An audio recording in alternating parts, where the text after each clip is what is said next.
السلام عليكم ورحمه الله وبركاته. ازيكم يا حبايبي؟ عاملين ايه؟ يا رب تكونوا بخير. رجعت لكم فيديو جديد، وفيديونا النهارده عن طواجن الفرن في جهاز العروسه. قبل ما نبدا الفيديو متفرسانين في الجهاز اللي انا جبتها. هنفتح. طبعا انا جايبه الكرتونه دي اول حاجه، اللي هي كرتونه البايركس. هما 12 قطعه. انا جايباهم كرتونه كده على بعضها. ما جبتش اللي هما الطعم اللي هما الثلاث طواجن، فانا جبت اللي هو فيه كله، فيه اللي هو المستطيل وفي اللي هو البيضاوي. تمام، هفتح الكرتونة وارجع لكم. بسم الله الرحمن الرحيم. اول حاجة في طقم البايركس بتاعنا هو الصينية دي. تمام.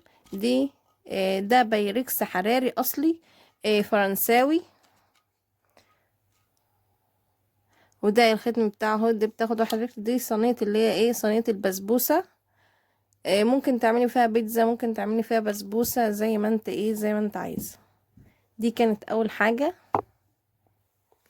تاني حاجة طبعا موجودة معانا هي الطاجن اللي هو قالب الكيك ده. ده قالب الكيك ممكن تجيبي منه، في منه اللي هو الألمونيوم، وفي منه التيفال، وفي منه الجرانيت، وفي منه البايركس زي ما انتم شايفين كده. ده برضو للكيك. تمام. بتعرفي البايركس منين؟ بتعرفي انه اصلي ولا لا؟ بيبقى موجود فيه الختم بتاعه اهو. الختم بتاعه اهو محفور فيه. تمام.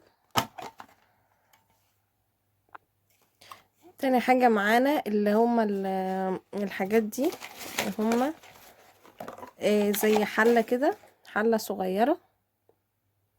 حلة صغيرة برضو بتدخل الفرن والميكروويف كده.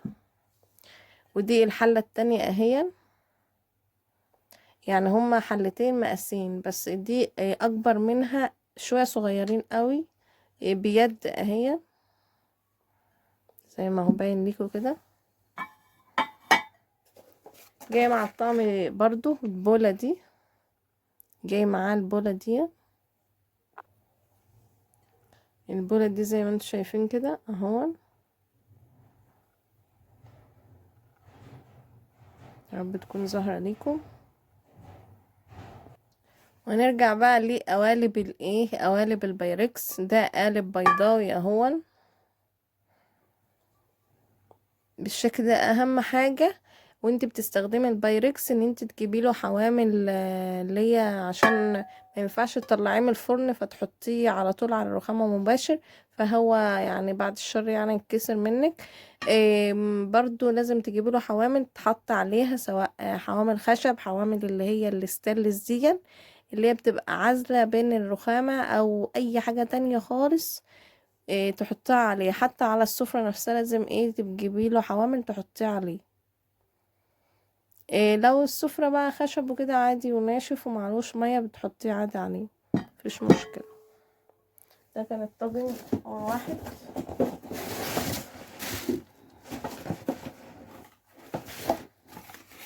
ده الطاجن التاني، هو أصغر منه، أصغر من الطاجن التاني. يعني أنا جايبة كده اهون.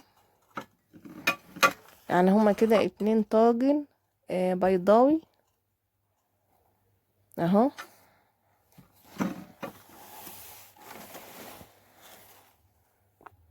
وده الطاجن اللي هو مستطيل، ليه بيد برضو اهو، زي ما انتوا، زي ما هو باين كده ليكوا.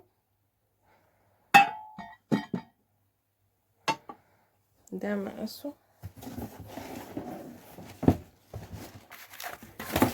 وجايبه الطاجن اللي هو برضو في الكرتون، يعني الطاجن اللي هو الاكبر.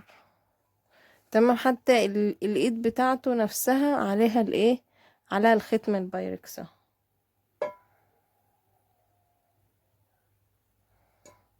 تمام.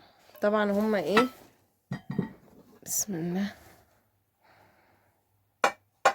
هما طبعا مقاسين هما، زي ما هو باين لكم كده.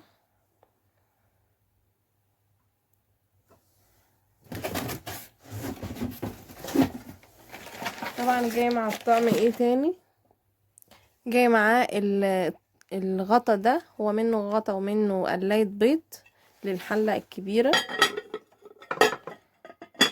كده، وجاي الغطا التاني برضو اهو للحلة الصغيرة. طبعا جبت طاجن البورسلين ده. تمام، انا جبت اتنين زي ما انتوا شايفين كده. ده الختم بتاعه من ورا هو بورسلين.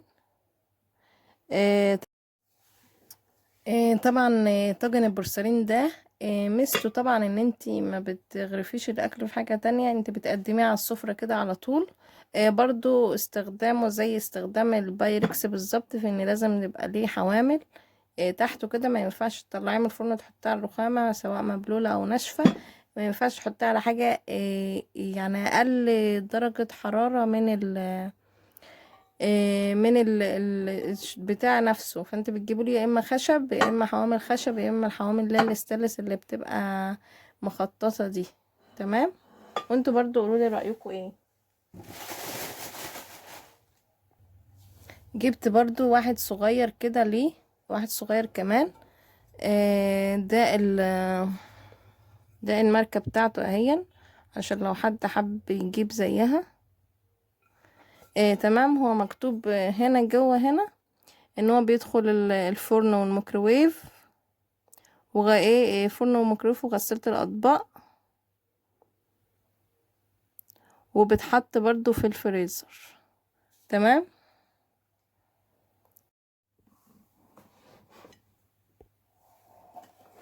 جبت ايه تاني؟ جبت دي قلاية برضو بورسلين. طبعا القلاية دي انا هفتحها لكم وارجع لكم تاني. ده شكل المقلاية هون. دي شكل جايباها لونها لون الطواجن عشان يمشوا مع بعض. فمش عارفة برضو ان انا، وده شكله من ورا اهون.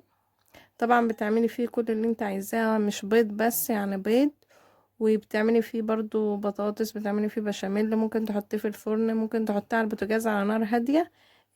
انا جبت لاختي واحد واستخدمته على البوتاجاز وكان حلو ما شاء الله يعني عليه. تمام. ده كان طواجن الفرن في الجهاز زي ما انتوا شايفين كده. تمام، اهم حاجه ان انتي بتستخدميهم ان انتي بتقدمي فيهم الاكل بيبقى شكلهم حلو في الاكل. بس اهم حاجه وانتي بتستخدميهم ان انتي تستخدميهم صح، عشان ما يكسروش منك وكده. تمام، ده كان طواجن الفرن في الجاهز. اتمنى تقولوا رايكم ايه في الفيديو. ما تنسوش تدعموني بالاشتراك في القناه وتفعيل زر الجرس، واشوفكم على خير فيديو جديد. استنوني، باي باي.